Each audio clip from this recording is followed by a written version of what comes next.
నల్లగొండ ఖమ్మం వరంగల్ పట్టభద్రుల ఎమ్మెల్సీ ఉప ఎన్నిక ఓట్ల లెక్కింపు ప్రారంభమైంది. నల్లగొండలోని దుప్పలపల్లి సెంట్రల్ వేర్ హౌసింగ్ గోడాన్స్ లో కౌంటింగ్ కొనసాగుతోంది. 4 హాళ్లలో మొత్తం 96 టేబుళ్లను ఏర్పాటు చేశారు. పోస్టల్ బ్యాలెట్ ఓట్లని కలిపి లెక్కించనున్నారు. ఎన్నికల బరిలో మొత్తం 52 మంది అభ్యర్థులున్నారు.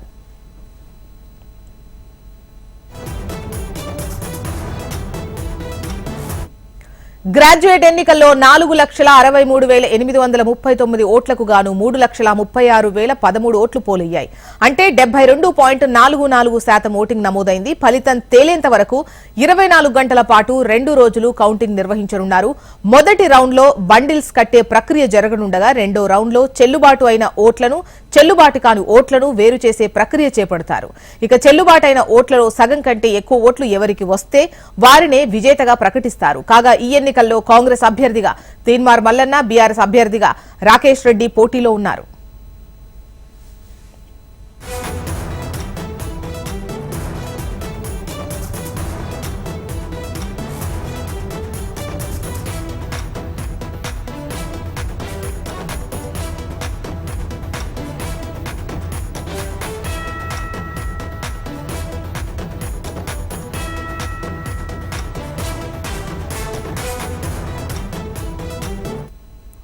నల్లగొండ ఖమ్మం వరంగల్ పట్టభద్రుల ఎమ్మెల్సీ ఉప ఎన్నికల ఓట్ల లెక్కింపు ప్రారంభమైంది. నల్లగొండలోని దుప్పలపల్లి సెంట్రల్ వేర్ హౌసింగ్ గోడాన్స్ లో కౌంటింగ్ కొనసాగుతుంది. 4 హాళ్లలో మొత్తం 96 టేబుల్స్ ఏర్పాటు చేశారు. పోస్టల్ బ్యాలెట్ ఓట్లను కలిపి లెక్కిస్తారు. ఎన్నికల బరిలో మొత్తం 52 మంది అభ్యర్థులున్నారు. గ్రాడ్యుయేట్ ఎన్నికల్లో 4,63,839 ఓట్లకు గాను 3,36,013 ఓట్లు పోలయ్యాయి. అంటే 72.44% ఓటింగ్ నమోదైంది. ఫలితం తేలేంత వరకు 24 గంటల పాటు 2 రోజులు కౌంటింగ్ నిర్వహిస్తారు. మొదటి రౌండ్లో బండిల్స్ కట్టే ప్రక్రియ జరగనుండగా రెండో రౌండ్లో చెల్లుబాటు అయిన ఓట్లను, చెల్లుబాటు కాని ఓట్లను వేరు చేసే ప్రక్రియ చేపడతారు. ఇక చెల్లుబాటైన ఓట్లలో సగం కంటే ఎక్కువ ఓట్లు ఎవరికొస్తే వారినే విజేతగా ప్రకటిస్తారు.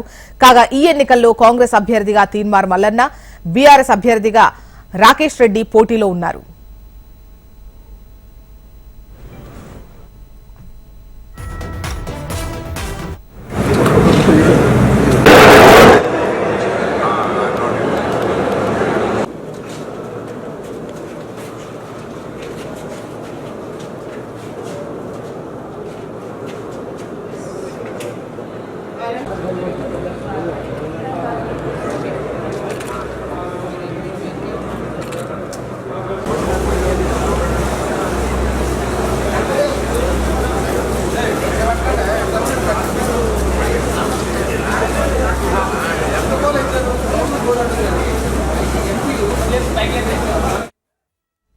నల్లగొండ ఖమ్మం వరంగల్ పట్టభద్రుల ఎమ్మెల్సీ ఉప ఎన్నికల ఓట్ల లెక్కింపు ప్రారంభమైంది. నల్లగొండలోని దుప్పలపల్లి సెంట్రల్ వేర్ హౌసింగ్ గోడాన్స్ లో కౌంటింగ్ జరుగుతోంది. 4 హాళ్లలో మొత్తం 96 టేబుల్స్ ఏర్పాటు చేశారు. పోస్టల్ బ్యాలెట్ ఓట్లని కలిపి లెక్కిస్తారు. ఎన్నికల బరిలో మొత్తం 52 మంది అభ్యర్థులున్నారు. అయితే గ్రాడ్యుయేట్ ఎన్నికల్లో 4,63,839 ఓట్లకు గాను 3,36,013 ఓట్లు పోలయ్యాయి. అంటే 72.44% ఓటింగ్ నమోదైంది. ఫలితం తేలేంత వరకు 24 గంటల పాటు 2 రోజులు కౌంటింగ్ కొనసాగుతుంది.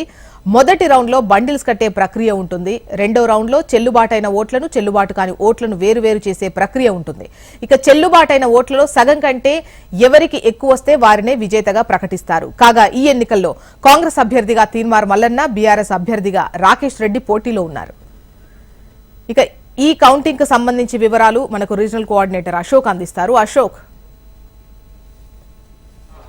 జోస్నా, నల్గొండ ఖమ్మం వరంగల్ గ్రాడ్యుయేట్ ఎమ్మెల్సీ ఉప ఎన్నికకు సంబంధించినటువంటి కౌంటింగ్ ప్రక్రియ మొదలైంది. మనం ప్రస్తుతం నల్గొండ జిల్లా కేంద్రంలో ఉన్నటువంటి కౌంటింగ్ కేంద్రం దగ్గర ఉన్నాం. ఏదైతే ఈ కౌంటింగ్ సంబంధించి చూసినట్లయితే మొత్తం ఓటర్ల సంఖ్య 4,63,839 ఓటర్లకు గాను మొత్తం 3,36,013 ఓట్లు పోలయ్యాయి. మనం చూడొచ్చు కౌంటింగ్ సంబంధించినటువంటి ఏర్పాట్లు అయితే ప్రస్తుతం కొనసాగుతున్నాయి. ఏదైతే బండిల్స్ కట్టేటువంటి కార్యక్రమం ప్రస్తుతం లోపల చేస్తున్నారు. ప్రధానంగా చూసినట్లయితే ఈ ఉప ఎన్నికకు సంబంధించి 52 మంది అభ్యర్థులు పోటీ చేసినటువంటి ఈ ఉప ఎన్నికలో ఒకవైపు ప్రధానంగా బీఆర్ఎస్ పార్టీ నుంచి రాకేష్ రెడ్డి, అలాగే కాంగ్రెస్ పార్టీ నుంచి తీన్మార్ మల్లన్న, బీజేపీ నుంచి గుజ్జుల ప్రేమేందర్ రెడ్డి ఉన్నారు. అయితే ప్రస్తుతం బండిల్స్ కట్టేటువంటి కార్యక్రమాన్ని కనుక చూసినట్లయితే 25 ఓట్లకు సంబంధించి ఒక బండిల్ కడతారు. దాదాపు ఈ బండిల్స్ కట్టేటువంటి కార్యక్రమం 9 గంటలకు ప్రారంభమైంది.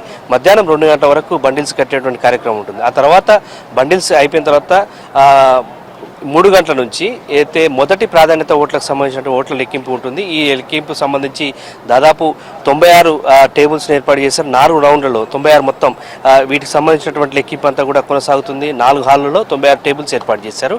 ఒక్కొక్క షిఫ్ట్లో దాదాపు 900 మంది సిబ్బంది పనిచేస్తున్నారు. అంటే ఇవాళ మధ్యాహ్నం 3 గంటల తర్వాత ప్రారంభమైనటువంటి కౌంటింగ్ సంబంధించి అసలు కౌంటింగ్ కనుక చూసినట్టయితే మొదటి ప్రాధాన్యత ఓట్లకు సంబంధించి చూస్తే రేపు తెల్లవారుజామున వరకు కూడా మొదటి ప్రాధాన్యత ఓట్ల లెక్కింపు జరుగుతుంది. ఒకవేళ మొదటి ప్రాధాన్యత ఓట్లలో అంటే మొత్తం చెల్లుబాట్లు అయ్యేటువంటి ఓట్లలో సగం ఓట్ల కంటే ఒక ఓటు ఎక్కువ వస్తే వారిని గెలిచినట్టుగా గుర్తిస్తారు. ఎవరికి కూడా ఓటు రాకపోతే అప్పుడు రెండో ప్రాధాన్యత ఓట్లు లెక్కిస్తారు.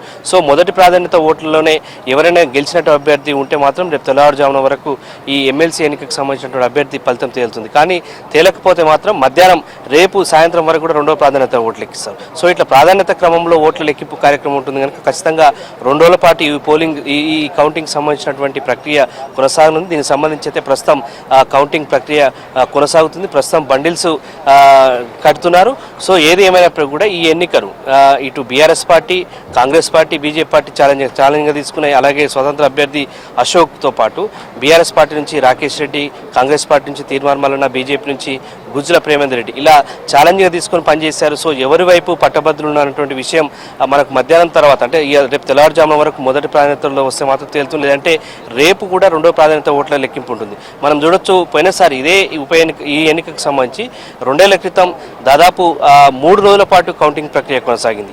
దాదాపు ఇప్పుడు కూడా అదే స్థాయిలో ఉంటుందన్నటువంటి అంచనా ఉన్నప్పుడు కూడా గతంలో 56 టేబుల్స్ ఏర్పాటు చేశారు. ఇప్పుడైతే 96 టేబుల్ ఏర్పాటు చేశారు. సో ఈ కౌంటింగ్ సంబంధించి కేవలం ఇప్పుడు 2 రోజుల్లోనే పూర్తయ్యే అవకాశం ఉంది. ఏదేమైనప్పటికీ కూడా ఈ ఉప ఎన్నికకు సంబంధించి అయితే మనం చూస్తున్నాం. అసెంబ్లీ ఎన్నికలు, ఆ తర్వాత ఎంపీ ఎన్నికల ఫలితాలు నిన్నే చూసాం. మరోవైపు మహబూబ్నగర్ ఎమ్మెల్సీ ఎన్నిక కూడా చూసాం. సో ఇవన్నీ ఉప ఎన్నికల ఫలితాలు కావచ్చు, అలాగే ప్రధానంగా అసెంబ్లీ ఎంపీ ఎన్నికల ఫలితాలు కావచ్చు. ఇవన్నీ అయిపోయిన తర్వాత ఈ ఎన్నిక పైన కూడా ప్రధానంగా 3 పార్టీల మధ్య మాత్రం హోరాహోరీ పోరు కనిపిస్తుంది.